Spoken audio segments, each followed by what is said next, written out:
queremos iniciá-lo com a ação evangelizadora, cada comunidade uma nova vocação. Nós temos insistido, como seminário maior Nossa Senhora Conquistadora, nos nossos momentos litúrgicos da diocese, mas também de nossas paróquias, a importância de vivermos essa ação evangelizadora, cada comunidade uma nova vocação, rezando a dezena, para que nossas comunidades sejam vivas e que possam também gerar vida onde elas estão instaladas e com o povo de Deus a qual pertence, para que os batizados possam assumir a sua condição missionária dentro da igreja e na vida de sociedade. Então nós iniciamos em nome do Pai, do Filho e do Espírito Santo. Amém. Pai nosso que estais nos céus, santificado seja o vosso nome, venha a nós o vosso reino, seja feita a vossa vontade, assim na terra como no céu. O pão nosso de cada dia nos dai hoje. Perdoai as nossas ofensas, assim como nós perdoamos a quem nos tem ofendido. E não nos deixeis cair em tentação, mas livrai-nos do mal. Amém. Ave Maria, cheia de graça, o Senhor é convosco. Bendita sois vós entre as mulheres, e bendito é o fruto do vosso ventre, Jesus. Santa Maria, Mãe de Deus, rogai por nós, pecadores, agora e na hora de nossa morte. Amém. Ave Maria, cheia de graça, o Senhor é convosco. Bendita sois vós entre as mulheres, e bendito é o fruto do vosso ventre, Jesus. Santa Maria, Mãe de Deus, rogai por nós, pecadores, agora e na hora de nossa morte. Amém. Ave Maria, cheia de graça, o Senhor é convosco. Bendita sois vós entre as mulheres, e bendito é o fruto do vosso ventre, Jesus. Santa Maria, Mãe de Deus, rogai por nós, pecadores, agora e na hora de nossa morte. Amém. Ave Maria, cheia de graça, o Senhor é convosco. Bendita sois vós entre as mulheres, e bendito é o fruto do vosso ventre, Jesus. Santa Maria, Mãe de Deus, rogai por nós, pecadores, agora e na hora de nossa morte. Amém. Ave Maria, cheia de graça, o Senhor é convosco. Bendita sois vós entre as mulheres, e bendito é o fruto do vosso ventre, Jesus. Santa Maria, Mãe de Deus, rogai por nós, pecadores, agora e na hora de nossa morte. Amém. Ave Maria, cheia de graça, o Senhor é convosco. Bendita sois vós entre as mulheres, e bendito é o fruto do vosso ventre, Jesus. Santa Maria, Mãe de Deus, rogai por nós, pecadores, agora e na hora de nossa morte. Amém. Ave Maria, cheia de graça, o Senhor é convosco. Bendita sois vós entre as mulheres, e bendito é o fruto do vosso ventre, Jesus. Santa Maria, Mãe de Deus, rogai por nós, pecadores, agora e na hora de nossa morte. Amém. Ave Maria, cheia de graça, o Senhor é convosco. Bendita sois vós entre as mulheres, e bendito é o fruto do vosso ventre, Jesus. Santa Maria, Mãe de Deus, rogai por nós, pecadores, agora e na hora de nossa morte. Amém. Ave Maria, cheia de graça, o Senhor é convosco. Bendita sois vós entre as mulheres, e bendito é o fruto do vosso ventre, Jesus. Santa Maria, Mãe de Deus, rogai por nós, pecadores, agora e na hora de nossa morte. Amém. Ave Maria, cheia de graça, o Senhor é convosco. Bendita sois vós entre as mulheres, e bendito é o fruto do vosso ventre, Jesus. Santa Maria, Mãe de Deus, rogai por nós, pecadores, agora e na hora de nossa morte. Amém. Glória ao Pai, ao Filho e ao Espírito Santo, como era no princípio, agora e sempre. Amém. Ó meu bom Jesus, perdoai-nos, livrai-nos do fogo do inferno, levai as almas todas para o céu e socorrei principalmente as que mais precisarem da vossa misericórdia. Jesus, Mestre divino, que chamaste os apóstolos a vos seguirem, continuai a passar pelos nossos caminhos, pelas nossas famílias, pelas nossas escolas, e continuai a repetir o convite a muitos dos nossos jovens. Dai coragem às pessoas convidadas, dai força para que vocês sejam fiéis, como apóstolos leigos, como sacerdotes, como religiosos e religiosas, para o bem do povo de Deus e de toda a humanidade. Amém. Nós vamos iniciar este nosso momento formativo, como também todas as noites de formação temos iniciado, proclamando o Evangelho, proclamando a palavra de Deus, que vem nos falar sobre vocação, sobre chamado. Jesus que chama alguém a segui-lo, alguém que vai até Jesus inquietado, que se propõe a viver os mandamentos, mas Jesus lhe convida a dar um passo a mais. Nós vamos proclamar o Evangelho de São Mateus, capítulo 19, versículos do 16 ao 22. E esse texto vai ser introdutório também à temática que nós vamos tratar nesta noite, que muito vamos falar da alegria, a alegria de ser seguidor de Jesus Cristo, de abandonar os seus caminhos no Senhor. Proclamação do Evangelho de Jesus Cristo, segundo São Mateus. Glória a vós, Senhor. Alguém aproximou-se de Jesus e disse: Mestre, que devo fazer de bom para ter a vida eterna? Ele respondeu: Por que me perguntas sobre o que é bom? Um só é bom. Se queres entrar na vida, observa os mandamentos. Quais? Perguntou ele. Jesus respondeu: Não cometerás homicídio, não cometerás adultério, não roubarás, não levantarás falso testemunho, honra pai e mãe, e ama teu próximo como a ti mesmo. O jovem disse-lhe: Já observo tudo isso, desde a minha juventude. O que ainda me falta? Jesus respondeu: Se queres ser perfeito, vai, vende teus bens e dá o dinheiro aos pobres e terás um tesouro no céu. Depois vem e segue-me. Quando ouviu esta palavra, o jovem foi embora, cheio de tristeza, pois ele possuía muitos bens. Palavra da salvação. Glória a vós, Senhor. Caros irmãos e irmãs, peçamos nesta noite que o Espírito Santo nos ilumine para bem trabalharmos esta temática das tentações dos agentes e pastorais, de todos os agentes, sacerdotes, religiosos, religiosas, leigos de nossa querida Diocese de Uruguaiana. E peçamos a graça também de não sermos como o jovem que nos foi narrado no Evangelho, que talvez teve o chamado, a oportunidade de seguir Jesus, mas por causa dos seus bens, por causa de várias condições humanas, ele não foi capaz de dar um passo maior, não foi capaz de se abandonar e confiar no projeto de nosso Senhor Jesus Cristo.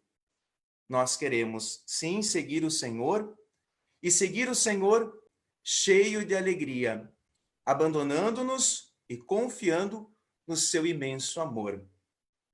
Por isso, suplicamos a intercessão dos nossos padroeiros da Diocese de Uruguaiana, Nossa Senhora Conquistadora e São Miguel Arcanjo, para mais esta oportunidade de formação como seguidores e seguidoras de nosso Senhor Jesus Cristo.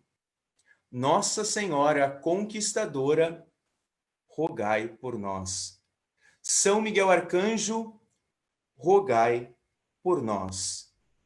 O Senhor nosso Deus nos conceda um abençoado encontro, Ele que é Pai, Filho e Espírito Santo. Amém. Muito bem, nós continuamos acolhendo irmãos e irmãs de toda a nossa diocese, também acolhemos as religiosas que servem na dinâmica pastoral de nossas paróquias. A irmã Celita Hartmann, né, de Manuel Viana, está em comunhão conosco. O padre Guilherme Schmidt, da paróquia de Itaqui, também está conosco. Né? Temos muitos paroquianos, a irmã Juscelie Zafari também está em comunhão conosco, da cidade de São Borja. Enfim, muitas pessoas ainda estão se aproximando desse nosso momento de formação e nós queremos saudar a todos com um bem-vindo repleto de alegria. Por mais que o distanciamento social tenha impedido os nossos grandes encontros a nível de diocese, nós estamos continuando esse processo de formação através das redes sociais, através do Facebook, que se torna uma preciosa ferramenta nesse tempo de pandemia. E nesta noite nós vamos refletir sobre as tentações dos agentes e pastorais. E essas tentações dos agentes e pastorais foram retiradas, basicamente, da Evangelii Gaudium, que é uma exortação apostólica pós-sinodal do Papa Francisco, e que marcou o início do seu ministério petrino. Também nós queremos contar com algumas outras bibliografias que também colaboraram. O Nome de Deus é Misericórdia, do Papa Francisco também, e alguns artigos, né, que ajudaram também com as suas colocações a respeito dessa mesma temática. O Paulo Suis, que num artigo falou sobre Igreja em Saída, compromissos e contradições à proposta missionária do Papa Francisco. E também José Artulino Besen, A Alegria do Evangelho e a Luz da Fé, interpelações do Papa Francisco à Igreja de hoje. Então, a partir desta bibliografia, nós vamos discorrer com o nosso tema que será tratado nesta noite. Pergunto a vocês, vocês estão conseguindo acompanhar também a projeção das tentações dos agentes e pastorais? Vamos ver se está dando certo. Parece-me que aqui não está. Vamos ver aqui. Peço um instante, que nós estamos entrando aqui no nosso aplicativo Prezi.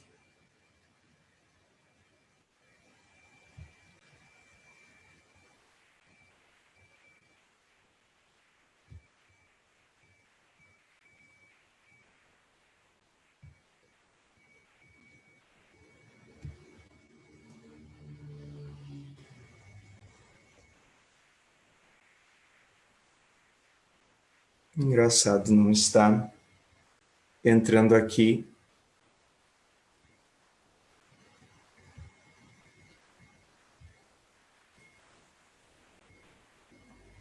Muito bem.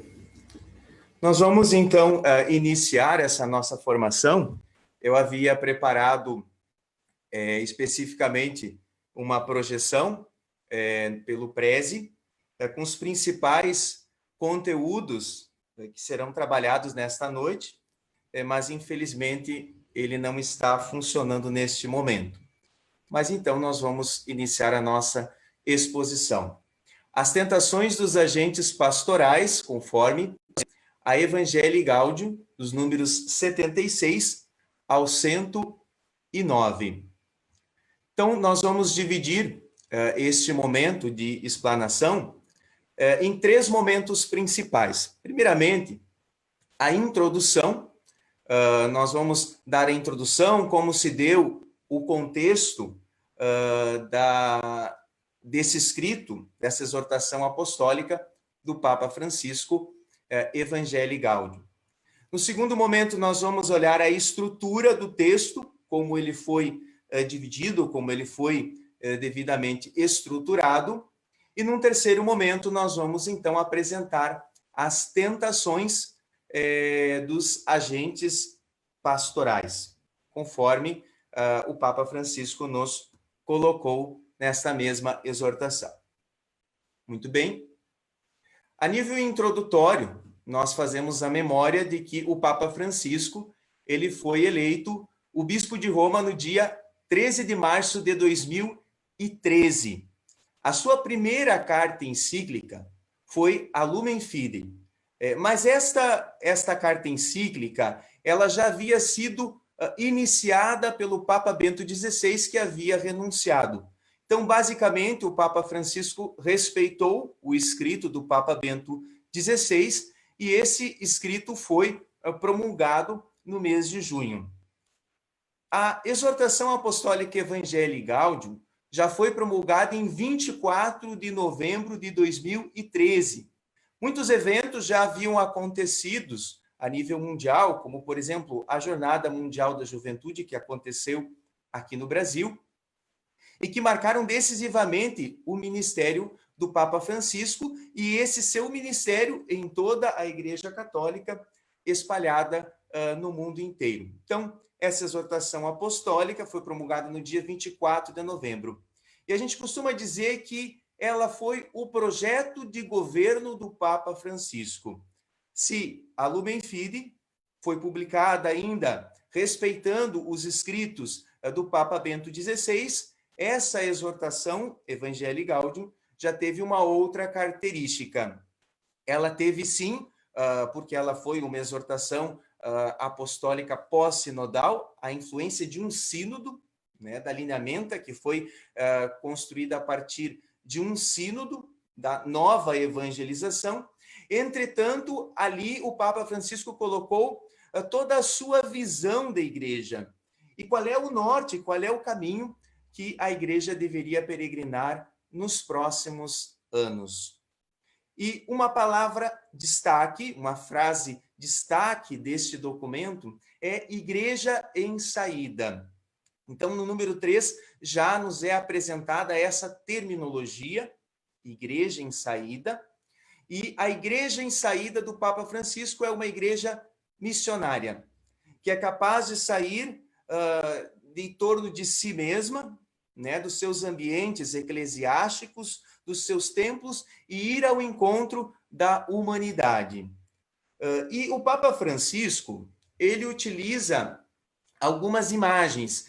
Lamentavelmente, eu não consegui projetar aqui a nossa tela pelo Prezi, mas eu havia destacado muitas imagens que aparecem nesta exortação apostólica do Papa Francisco, e que nos falam muito, porque o Papa Francisco ele não nos fala só através de palavras, mas como Jesus, ele nos fala também através de muitas atitudes, muitas formas de ser, de se comportar e de testemunhar este evangelho. Então, eu havia separado várias imagens que tratavam a respeito de um hospital de campanha. Logo numa das suas primeiras entrevistas para o padre Antônio Spadaro, o Papa Francisco dizia que via a igreja como um hospital de campanha.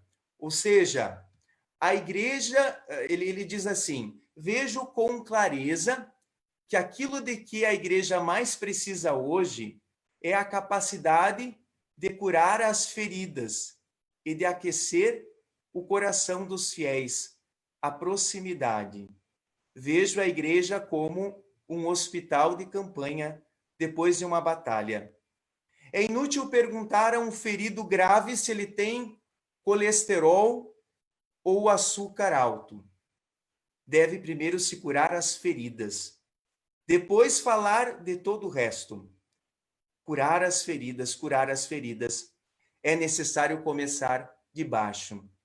Então, o Papa Francisco fala de uma igreja que deve ser um hospital de campanha, ou seja, que está disposta a acolher todos os peregrinos deste mundo após uma guerra, né, num tempo de guerra, um tempo de incertezas, e que, acolhendo esses essas pessoas que vêm enlameadas, que vêm cheia de feridas, a igreja possa lhes prestar um bom, um abençoado serviço.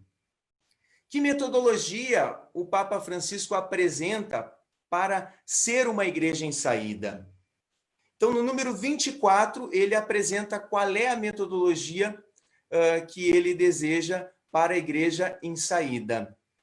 A primeira delas é primeiriar, ou seja, tomar a iniciativa. A segunda delas é envolver-se, ou seja, lavar os pés dos discípulos, lavar os pés da humanidade. Não basta só primeiriar, que é um neologismo que ele usa, não basta só ir ao encontro, não basta só chegar lá, mas é necessário envolver-se, estar próximo, se fazer próximo das pessoas e servir, lavando-lhe os pés. Depois, então, o Papa Francisco nos fala que é necessário acompanhar, ou seja, a evangelização se faz através de processos, ou seja, é preciso acompanhar processos. O quarto momento seria o frutificar, é preciso ter paciência do fruto que surge em meio ao joio. Então, neste final de semana, nós tivemos a oportunidade de refletir sobre a parábola do joio e do trigo, e ela nos falava justamente sobre isso, sobre a paciência que nós devemos ter quanto aos males que existem neste mundo. Ou seja, os discípulos de nosso Senhor Jesus Cristo precisam estar sempre atentos aos males que existem no mundo, precisam ser pessoas realistas. Entretanto, se faz necessário, mais do que nunca, ter essa consciência de que o bem está acima de qualquer mal, de que o mal não tem a última palavra. Vamos ver aqui.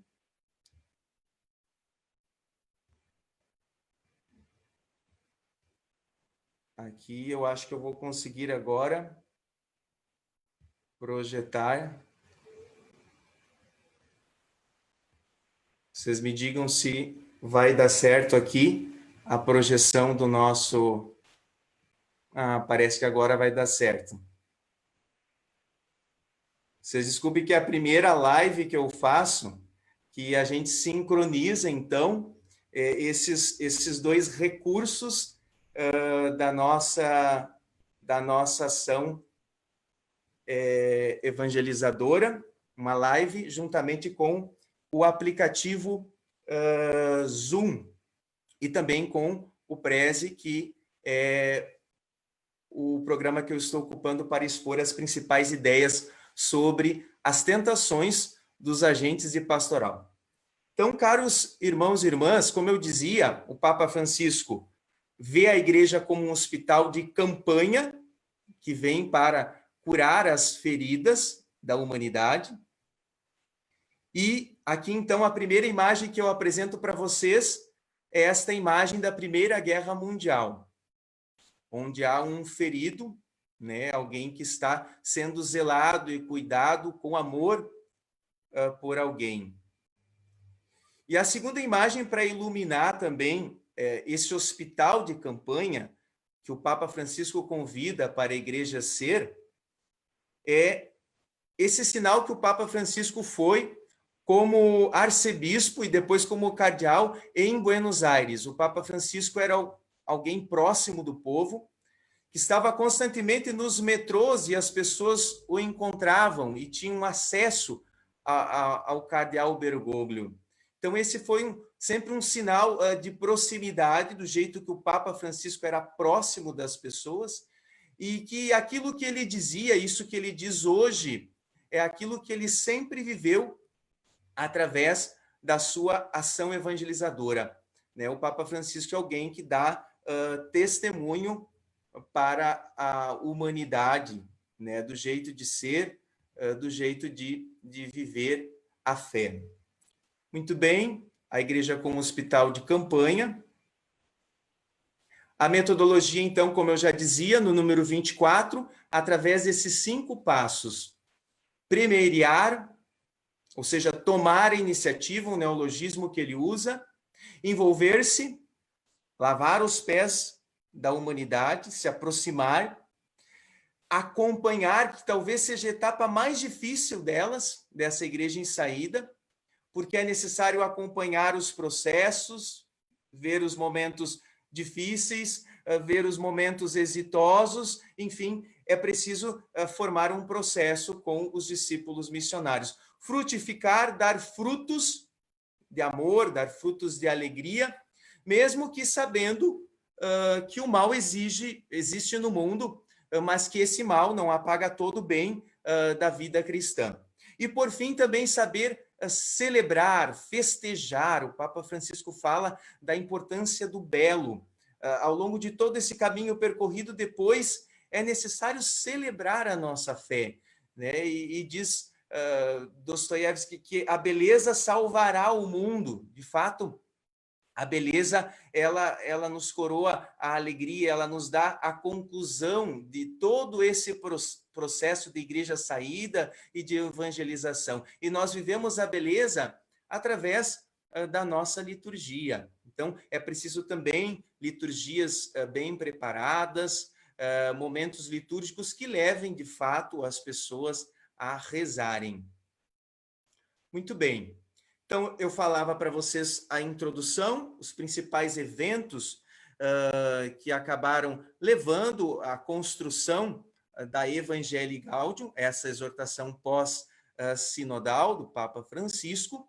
E agora nós vamos, então, ao segundo momento da nossa explanação, porque o tempo passa, de verdade, muito rápido. Já estamos a quase meia hora desta nossa live. Qual é a estrutura, então, da exortação apostólica A Alegria do Evangelho? Essa é a tradução, a alegria do Evangelho. Então, nós temos uma introdução e ela está dividida em 5 capítulos.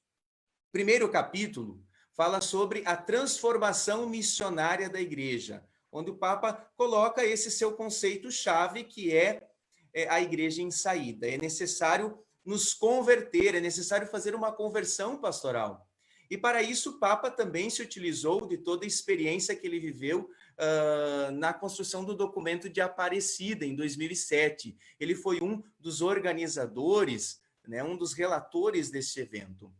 O segundo capítulo fala da crise do compromisso comunitário. E é justamente nesse segundo capítulo que serão, então, abordadas quais são as tentações dos agentes pastorais. Então, se localiza aí, né, a partir do número 76, a reflexão que nós vamos conduzir agora nesta noite.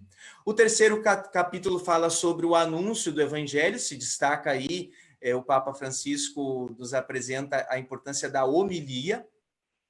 No capítulo 4, a dimensão social da evangelização, o Papa nos fala de uma igreja pobre, que deu o privilégio, que tem a sua opção pelos pobres. E no capítulo 5, o Papa nos convida, então, como igreja, a sermos evangelizadores com o Espírito, né? E aí, encerrando, ele fala sobre Maria como a mãe da evangelização. A gente costuma dizer também a estrela da evangelização. A chave de leitura para nós compreendermos a Evangelii Gaudium, ela se situa no início desse documento, que fala que a alegria do Evangelho enche o coração e a vida inteira daqueles que se encontraram com Jesus. Então, a nossa alegria, ela vem da onde?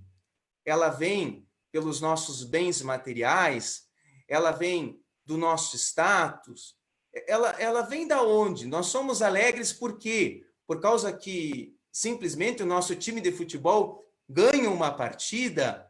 Será que vem por causa disso a nossa alegria? Mas então, quando o meu time de futebol perder o Grenal, então eu vou me tornar uma pessoa triste, porque é uma alegria que é passageira. Então, o início deste documento, dessa exortação apostólica fala. A alegria do evangelho enche a vida inteira daqueles que se encontram com Jesus. E aí o Papa Francisco retoma o Papa Bento XVI, que a fé cristã nasce de um encontro com uma pessoa. Então, essa fé vai fazer brotar em nós uma alegria do verdadeiro encontro com Jesus Cristo. Então, essa alegria verdadeira, perene, que não passa de acordo com as circunstâncias, de acordo com as situações, ela vem do encontro com uma pessoa, que é a pessoa de Jesus Cristo. Para isso, vem um outro conceito-chave do Papa. É necessário sair da autorreferencialidade. A igreja se acostumou a ser autorreferencial. Ela sempre foi referenciada por todos. Ela sempre foi, quem sabe, uma força política, foi vista. Mas os processos de secularização acabaram colocando, por vezes, a igreja num paradigma mais privado. Mas a igreja ainda não perdeu esse paradigma da autorreferencialidade. O que significa isso? Tanto como pessoa ou como igreja, nós devemos evitá-lo. Quando a vida interior se fecha nos nossos próprios interesses e deixa de haver espaço para os outros. Então, a nível pessoal, nós podemos ser autorreferenciais e também a nível de igreja, quando só pensamos em nós e só olhamos para dentro da igreja. Já não entram os pobres, já não se escuta Deus, já não se desfruta com alegria do seu amor, porque não fervilha o entusiasmo de fazer o bem. Quanto mais nós nos fechamos no nosso egoísmo, mais nós vamos nos tornando tristes, infelizes, fechados aos nossos problemas, né? Ainda, diz o Papa, que alguns cristãos parecem que escolheram viver uma quaresma sem Páscoa, ou seja, um tempo de quaresma, um tempo de penitência é maravilhoso, constrói espiritualmente a igreja, mas leva a Páscoa. Tem como expectativa, como esperança principal, a Páscoa de nosso Senhor. Não é possível viver uma quaresma sem a clareza da ressurreição. Os cristãos também podem se tornar tristes, como pessoas que vivem eternamente uma quaresma sem a alegria da ressurreição de Cristo. Diz mais, as alegrias mais belas e espontâneas que eu vi ao longo da minha vida, diz o Papa, são de pessoas muito pobres, que pouco têm, mas que têm pouco para se agarrar, mas que conseguem ter alegrias espontâneas, ser pessoas cheias de esperança e de fé de que aquele momento difícil, por mais difícil que seja, poderá ser superado. Então, o Papa Francisco nos convida nessa exortação apostólica a sermos uma igreja em saída, uma igreja como um hospital de campanha, que acolhe todos aqueles que vêm feridos das batalhas, né? E também nos convida a ser uma igreja alegre. Alegre por quê? Por causa de razões efêmeras, passageiras? Não. Alegres porque nós tivemos um encontro com Jesus Cristo, um encontro com o Senhor, e Ele, que é perene, que era, que é e que para sempre será, é o motivo da nossa alegria. Então aqui nós tivemos a introdução a esta exortação apostólica, a estrutura e onde então se encontra, no capítulo 2, as tentações, que é o principal tema, o dorso do tema dessa nossa noite. Quais são, então, as tentações dos agentes e pastorais e que nos impedem de ser essa igreja em saída, de ser esse hospital de campanha? E eu vou utilizar, enquanto estiver fazendo essa projeção das tentações, continuar usando as imagens. O povo de Deus, né, tem uma chave de leitura, enfim, tem um dito popular que diz que uma imagem vale mais do que 1000 palavras. Então, se pelo menos as palavras talvez não ficarem tão claras, né, por causa dessa primeira experiência de trabalhar com esses aplicativos em conjunto, ao menos as imagens a gente possa olhar e conseguir entender a principal expressão da igreja em saída que o Papa nos convida para esta noite, que a coordenação do pastoral nos convidou para tratar nesta noite, que se refere exatamente aos números 76 ao 109. E o Papa, como título de cada um desses números, enfim, ele coloca alguns títulos, sempre envolvendo o não e o sim, né? Mas ele conclui cada um desses títulos sempre com um convite de vigilância para evitarmos os ladrões.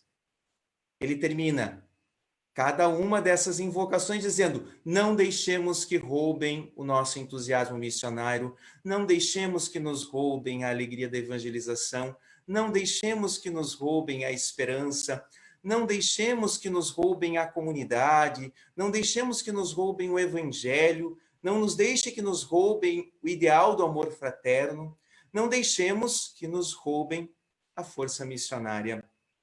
Então, o grande perigo de a igreja perder a sua própria essência, ou seja, o ladrão, ele sempre age pouco a pouco, observando a vida da pessoa e observando aqueles a quem ele pode retirar os seus bens, né? De quem ele pode larapiar.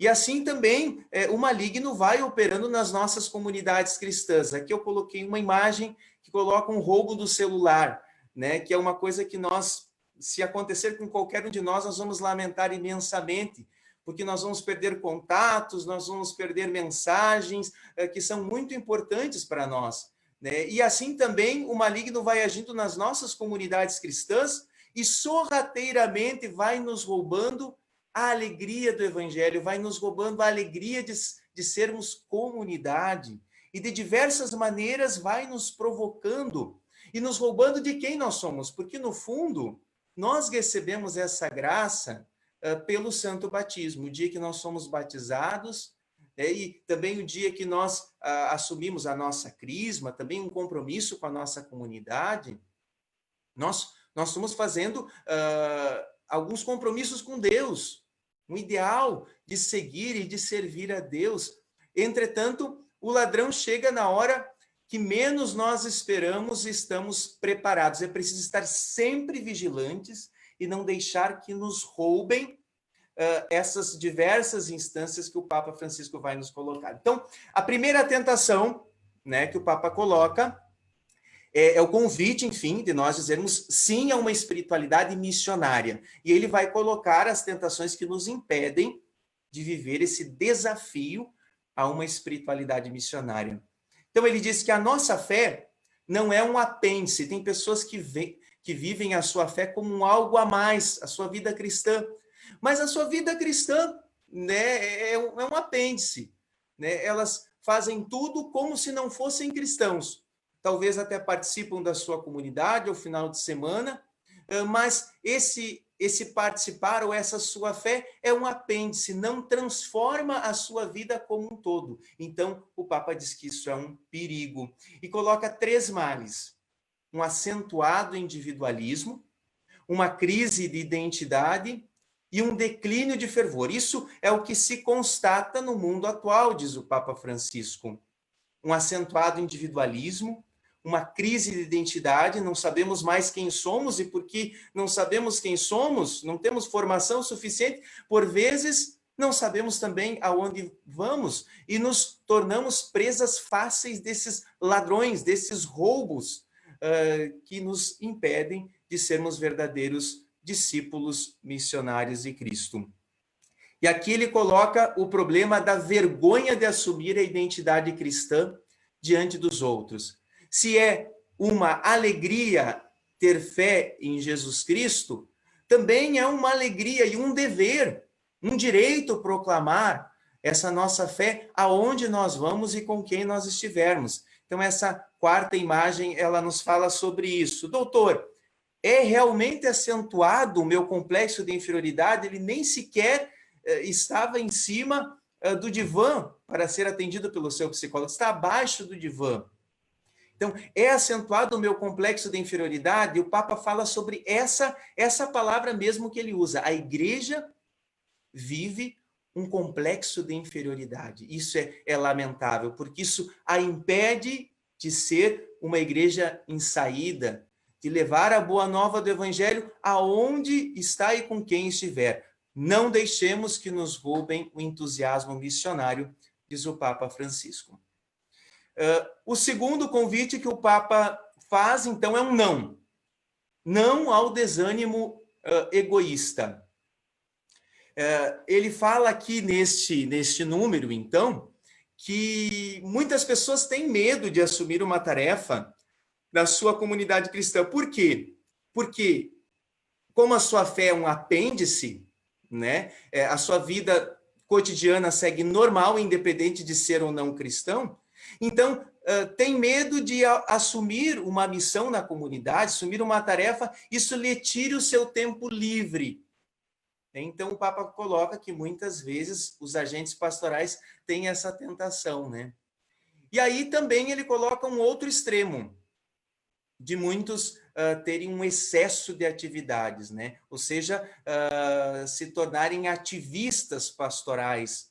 E, por vezes, ainda fazerem atividades, mas não viverem bem essas atividades. E o Papa pergunta, quais são as nossas motivações?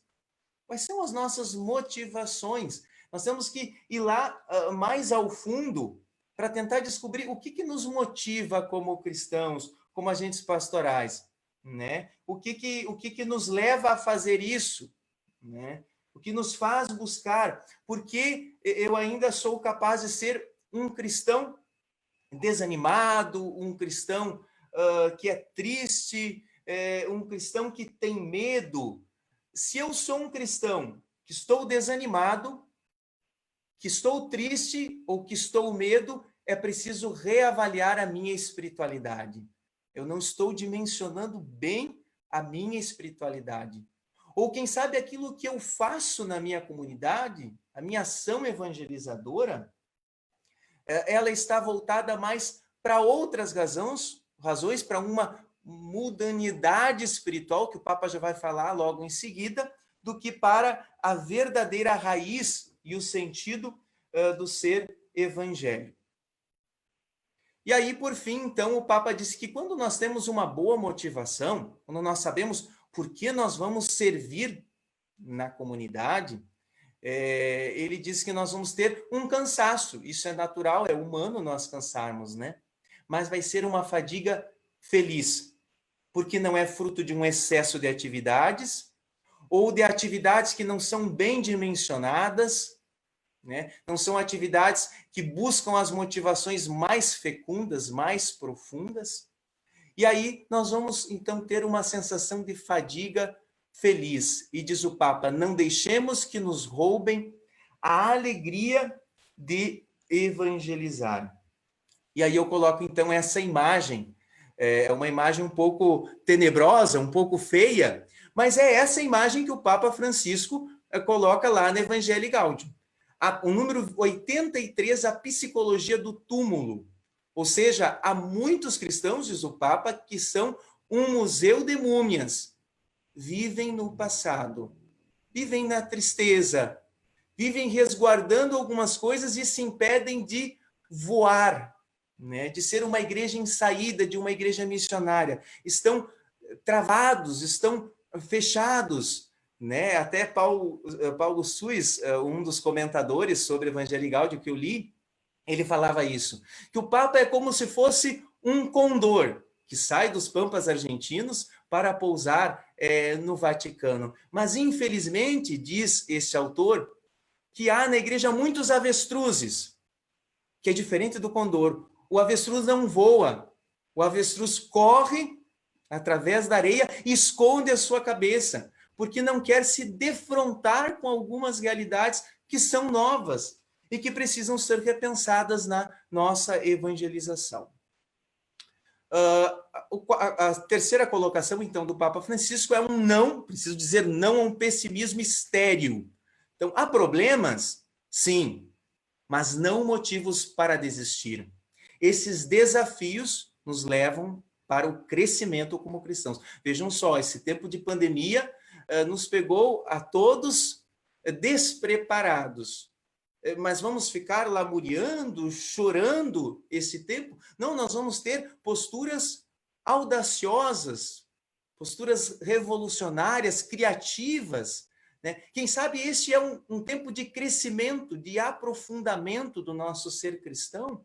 Então, o cristão é sempre esse que tem um olhar de esperança, não obstante as dificuldades, o joio da vida presente.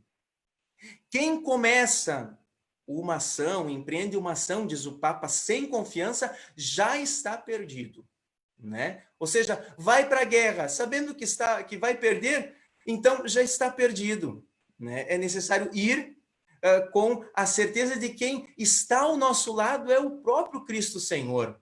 Basta-te a minha graça, porque a força se manifesta na fraqueza. Está aqui a citação de 2 Coríntios. E eu estou participando agora, esta semana, de um curso de formadores latino-americano. E hoje o palestrante falava justamente sobre essa graça de Cristo. E ele dizia assim, nós pensamos que a nossa vida é como uma chave que a gente coloca na ignição do carro, liga e vai pelos caminhos que pretende seguir e tendo Cristo do lado. Nós pensamos que temos esse rumo e que Cristo está ao nosso lado. Mas esse expositor fez uma outra abordagem. Não, nós devemos transformar a nossa mentalidade. Não é Cristo que está ao nosso lado. O cristão é aquele que confia, não obstante as dificuldades no momento presente, e entrega a chave do carro para Jesus. Jesus dirige a minha vida. Tu te colocas na direção. Esse é um passo de extrema confiança, mas que vai nos encher de esperança. Porque pessoas sem esperança, pessoas negativas, o mundo já está superlotado. Nesse tempo de pandemia, nós queremos ouvir palavras de esperança, palavras que sejam de renovação, seja espiritual, mas também pastoral, nos futuros da nossa igreja, que logo mais vai viver um novo normal após a pandemia. Trago a 6ª imagem, que é uma imagem que o Papa usa também. Vocês vejam como esse documento ele é muito próximo de nós, essa exortação apostólica. Não tem como não lê-lo e não pensar nas imagens que o Papa nos provoca. Nós podemos ser seguidores de Jesus desencantados com cara de vinagre. No número 85 ele nos coloca. E aqui eu coloquei então a imagem de uma pessoa que tomou, que provou o vinagre. E muitos seguidores de Cristo também são assim, o Papa critica. E muitas das nossas comunidades talvez ainda não prosperaram, não seguiram novos caminhos de criatividade na ação pastoral por causa desse velho chavão, que eu acho que vocês já escutaram. Não vai dar certo. E aí, com esse não vai dar certo, nós cortamos toda a iniciativa de que as pessoas podem ter na sua colaboração na construção do reino de Deus. Nós temos ainda mais alguns minutos, cerca de 15 minutos, e temos mais 4 provocações do Papa Francisco. Então, ele nos convida um sim às relações geradas por Jesus. Então, nos desafia a dar um sim às relações novas geradas por Jesus Cristo. Nos faz uma pergunta. Como transmitir hoje a mística de vivermos juntos, esta comunhão, esse ser comunidade? O Evangelho convida a abraçar o risco do encontro com o rosto do outro. É impossível a fé em Jesus Cristo sem a doação de si mesmo à comunidade. Então, a importância de sermos comunidade, Jesus, quando constituiu o seu grupo dos 12, ele queria formar uma comunidade que aprofundasse o segmento no Senhor, e 3 anos conviveu com ele, bebendo da fonte de Jesus, né, da sua partilha de toda a vivência trinitária que ele teve junto ao Pai e ao Espírito Santo, que estavam também junto costumeiramente com Jesus. Portanto, Jesus constituiu uma comunidade de discípulos e continua hoje nos provocando a isso. É necessário formarmos comunidade, mas comunidade que não só vivam juntos ou se tolerem em conjunto, mas que vivam a comunhão. Não deixemos, o Papa Francisco diz, cuidado porque a comunidade é algo do nosso DNA cristão. Não temos como ser cristãos sem pertencer a uma comunidade. E trago, então, mais algumas imagens do rosto de muitas pessoas, né? De pessoas de mais diversas faces, e a gente falava há pouco do rosto. Eu recordo um filósofo, Emmanuel Levinas, que falava que quando nós nos encontramos com o rosto do outro, né, nós fazemos aquela segunda experiência que o Papa dizia da igreja em saída, a gente toma iniciativa, primeireia, mas precisa envolver-se. E quando nós olhamos no rosto, nós nos envolvemos, porque o rosto do outro, seja alegre, seja sofredor, ele me fala, ele me diz algo, ele me provoca uma reação. Não é possível olhar para o rosto de alguém e pensar que ele não diz, ele não fala. Não, o rosto do outro, ele me grita. E eu preciso estar atento, eu preciso também envolver-me com o outro dentro das suas, do seu processo de conversão, da sua caminhada, preciso acompanhá-lo, né? Porque olhar para o rosto do outro, envolver-se com o rosto do outro, também é evangelizar, é um passo de evangelização. E aqui nós temos uma outra imagem que tem sido muito costumeira, porque nós sabemos que, por causa dessa pandemia, nós estamos muito distantes uns dos outros, e que, bom, seguindo também as regras de distanciamento social, muitas vezes nós temos bandeira vermelha nas nossas cidades, não podemos celebrar nos nossos templos, mas também dessa forma virtual nós vamos nos aproximando, nós vamos nos conectando, e é possível sim, fazendo quando nós nos envolvemos, né? Se vamos assistir uma missa via Facebook, nós precisamos nos envolver. Sabemos que não é a mesma coisa que a presença física, né? Não substitui a presença física, mas dentro dessas condições eu preciso vivê-la e vivê-la da melhor forma possível. Eu preciso envolver-me, eu preciso fazer comunhão com a minha diocese, fazer comunhão com a minha paróquia, que está ou não reunida. Terceira provocação do Papa Francisco é um não ao mundanismo espiritual.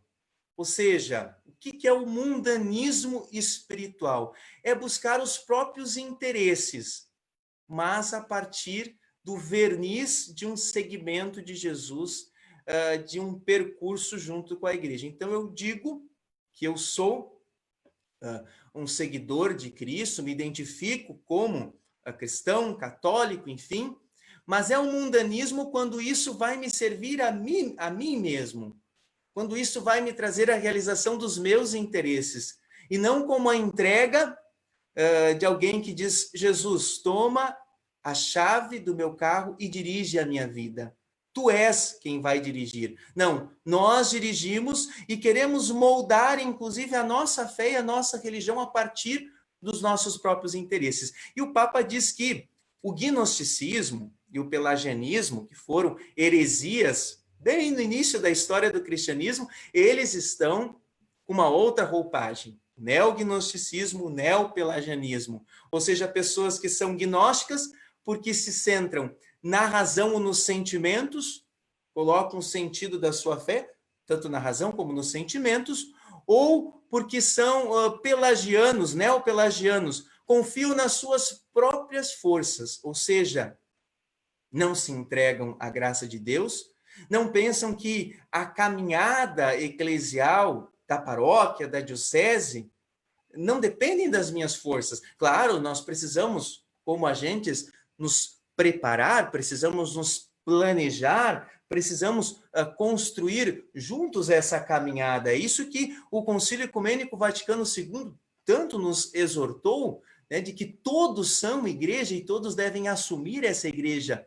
Entretanto, esses planejamentos de nada vão adiantar se nós não tivermos a graça de Deus. Então, nos preparar, nos planejar, procurar dar o nosso melhor, porque é para Deus, nós vamos servir a Deus. Entretanto, não bastam as nossas forças, né? nós estamos na dependência de Deus constantemente. E o perigo desse mundanismo espiritual transparecer dentro da nossa igreja através de exibicionismos, de pessoas que querem ser o centro das atenções e não levar os outros para o encontro com Cristo. E esses exibicionismos podem acontecer na liturgia, ou talvez no conhecimento pleno da doutrina, ou pelo prestígio, de querer ser prestigiado ou ter poder diante de todos. Ora, esse é o mundanismo espiritual. Eu não me dou totalmente ao serviço de Deus, mas faço desse serviço um serviço para mim, para servir aos meus interesses. Como dizia aquele famoso político, interesses. Quando eu me deixo guiar pelos interesses, não deixemos que nos roubem o evangelho. E trago mais duas imagens, que é o próprio Papa Francisco que nos coloca na Evangelii Gaudium. Ele diz que muitos agentes de pastoral preferem ser generais de exércitos derrotados, antes que simples soldados num batalhão que continua a lutar. No número 95 está isso. Ou seja, eu preciso estar sempre à frente de tudo, ser o general do exército, mesmo sabendo que a minha batalha está sendo perdida. Eu não permito ser um soldado que continua lutando com os outros e que outros possam ser os generais de exército.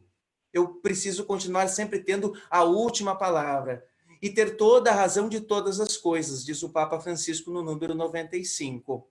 Ainda temos uma segunda imagem.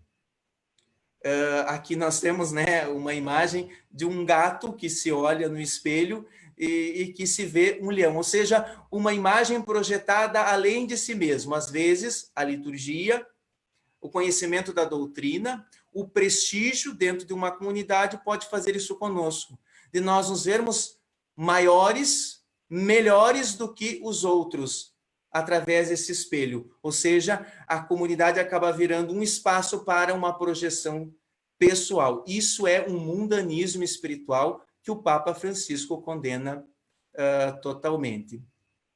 Também aqui o Papa coloca não a guerra entre nós.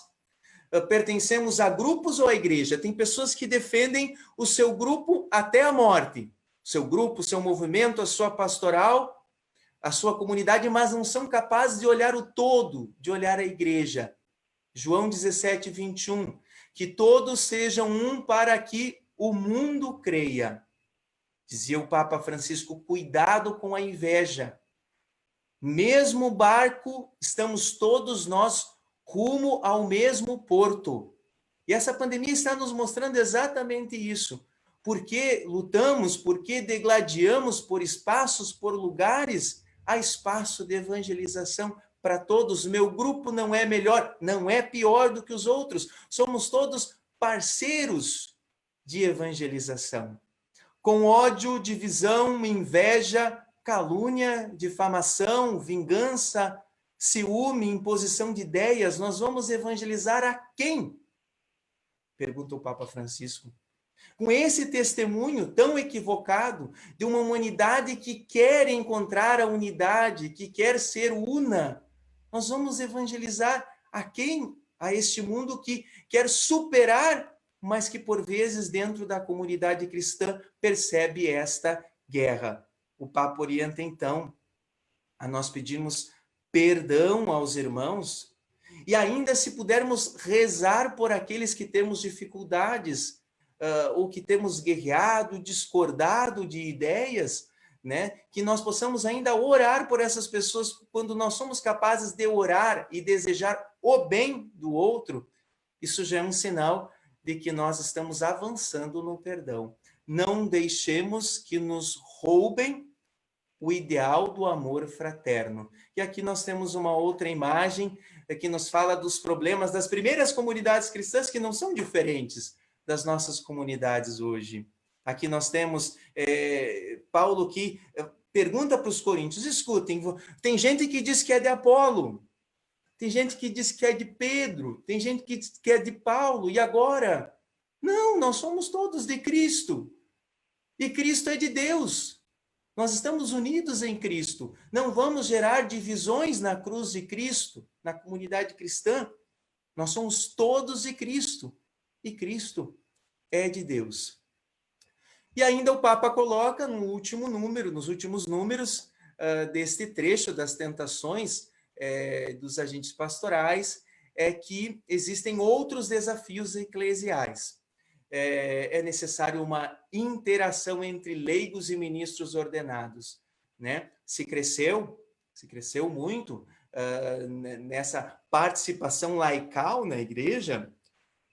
Entretanto, nós ainda percebemos que pode ser melhor. Por isso, na Diocese de Uruguaiana, há muitos anos, né, nós temos insistido nas coordenações de pastorais a importância desses órgãos de participação, coordenação participativa, conselho de assuntos econômicos, coordenação ou conselho comunitário, enfim, todos esses organismos, conselho de pastoral, assembleia de pastoral, paroquial ou diocesana de pastoral, tudo isso nos ajuda a juntos construirmos essa igreja, não só os padres, ou não só os padres e os religiosos e religiosas, mas também todos os leigos envolvidos na nossa ação pastoral.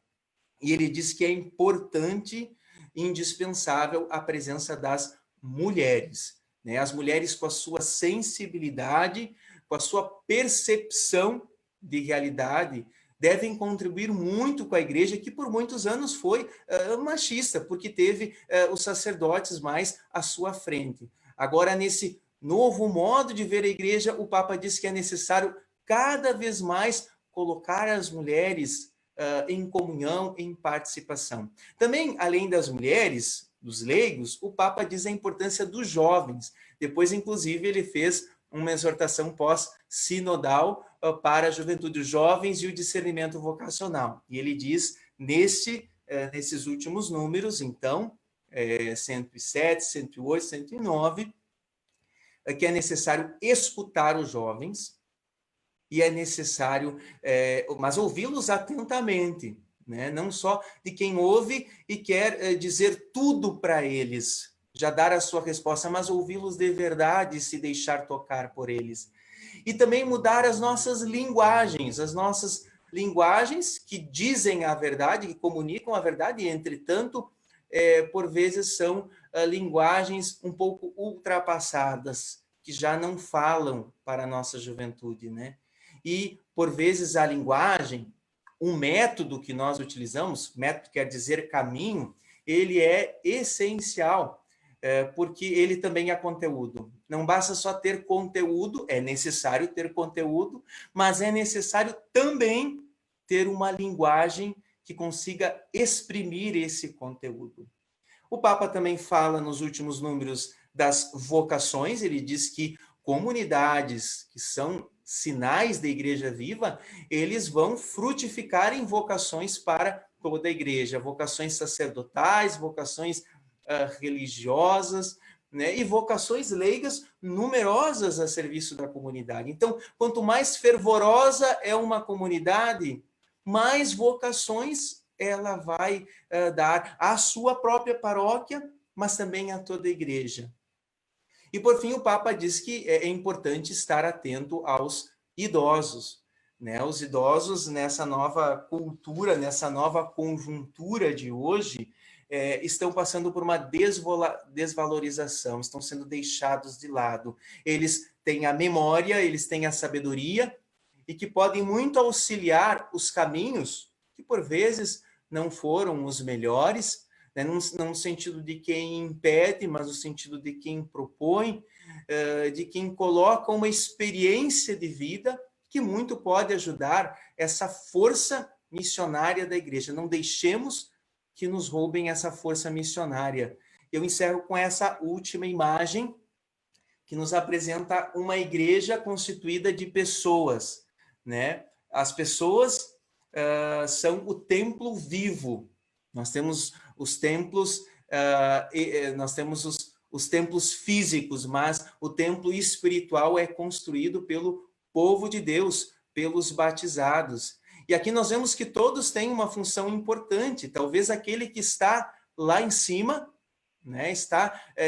Ele precisa estar a serviço e talvez está sofrendo mais porque tem que carregar aquela cruz, né? Tem que carregar aquela cruz e mantê-la em pé, né? Então, todos têm uma função na comunidade, aqueles que estão mais na base também precisam dar o sustento, mas todos participam e todos constroem esse rosto da nossa igreja a partir do Concílio Ecumênico Vaticano II, o Evangelho Nunciandi, que já foi um outro documento abordado ao longo dessas formações, e que agora o Papa Francisco retoma, né, e coloca a sua ótica, o seu programa de governo como um novo Papa da Igreja.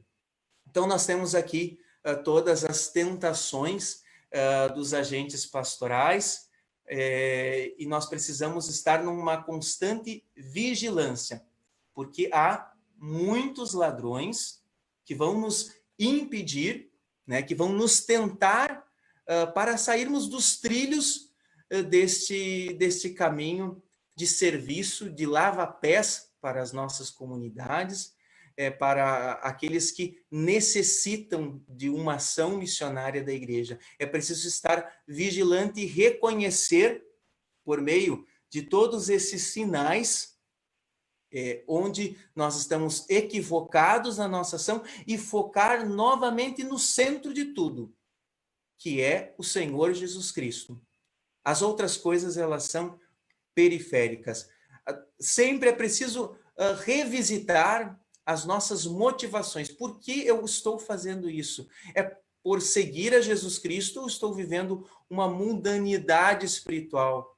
É para trazer outros a Cristo? É para levar Jesus a tantas pessoas? Né? Levar essas pessoas a se encontrar com Deus? Ou para a minha própria projeção pessoal? É a grande crítica que o Papa Francisco faz nesses números das tentações. Eu agradeço profundamente a atenção de todos ao longo desse tempo. Peço desculpa, ali no começo eu não consegui fazer a explanação desse aplicativo que eu costumo utilizar também em aula, que é o Prezi, e que, né, estrutura melhor também as nossas ideias, junto com a fala, vai nos ajudando também a fazer os passos, a peregrinar também os mesmos caminhos que o Papa Francisco fez quando promulgou essa exortação apostólica bem no começo do seu pontificado, que é a cara do Papa Francisco, é o seu jeito de testemunhar a igreja no mundo, né? E é o jeito que ele nos convida também a sermos uma igreja em constante saída. Já passei do meu tempo, gostaria também de valorizar aqui as opiniões, as participações, e também, se possível, os questionamentos que vocês estão colocando aqui na nossa live, que, aliás, são tantos que nós estamos observando aqui, né, de pessoas presentes das mais diversas cidades da nossa diocese. Que bom que vocês, de verdade, estão aqui conosco, criando esse clima de comunhão, né, perfeitamente entrosados, ligados com essas nossas formações, e que elas possam colaborar a nós voltarmos para um novo normal. A gente sabe que depois da pandemia nós não vamos poder ser os agentes de pastorais que sempre fomos. Nós vamos ter que mudar, né? Se a pandemia nos obrigou a sermos criativos, que esses modelos, essas formas de criatividade possam permanecer também depois dela, porque tudo isso demonstra o nosso amor por Jesus Cristo e pela igreja. Nós não podemos nos acomodar e nos fechar. Toda a oportunidade é oportunidade de evangelização, é oportunidade de revelar a Deus e de criar comunhão com os irmãos, criar comunhão com a igreja. Meus irmãos, minhas irmãs que nos acompanham, muito obrigado por essa live, por essa participação.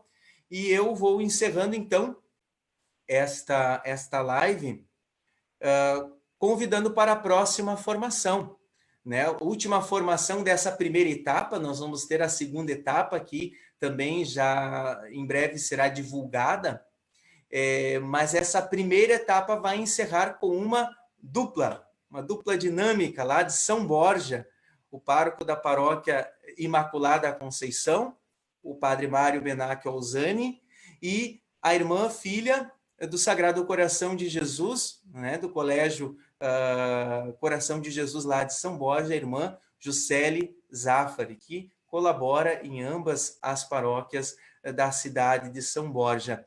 E o tema, então, vai ser a vocação à santidade, por meio, então, desses dois palestrantes, desses dois proponentes desse nosso momento de formação.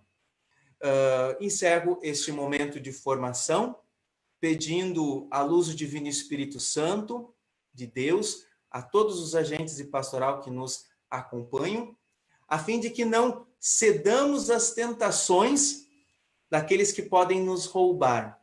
Há muitas pessoas que querem nos roubar de nós mesmos, roubar do nosso ímpeto missionário, seja pessoal ou eclesiologicamente falando, como igreja. E nós não queremos ceder a essas tentações, voltar à profundidade do nosso batismo, revisitar o nosso batismo, e após essa pandemia, sairmos cristãos mais animados, mais fortificados e empenhados para construir o reino de Deus.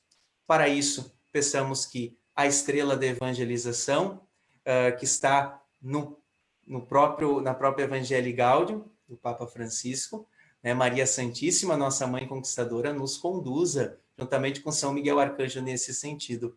Ave Maria, cheia de graça, o Senhor é convosco. Bendita sois vós entre as mulheres, e bendito é o fruto do vosso ventre, Jesus. Santa Maria, Mãe de Deus, rogai por nós, pecadores, agora e na hora de nossa morte. Amém. Que por intercessão de Maria Santíssima, a Virgem Mãe de Jesus, Nossa Senhora Conquistadora, e São Miguel Arcanjo, desça sobre nós, também por intercessão de Santa Brígida, cuja festa celebramos hoje, desça sobre nós a bênção do Deus que é Pai, Filho e Espírito Santo. Amém. Irmãos,